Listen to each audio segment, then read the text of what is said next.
আমি তোমার সমস্ত ঘরভুক্ত হয়ে থেকে তা তুমি ঘরে না পড়াও কে নবত্ত কে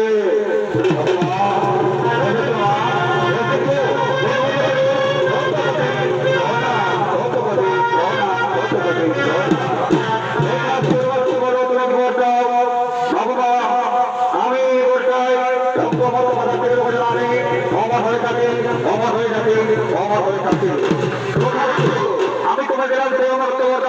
কিন্তু ঘটনা সত্য আমাদের ভাইয়ের অবস্থিত হয়ে দুর্গরাজ্য করে অত্যাচার নারী পরিষদ নির্যাতন আদি করতে সেই নামা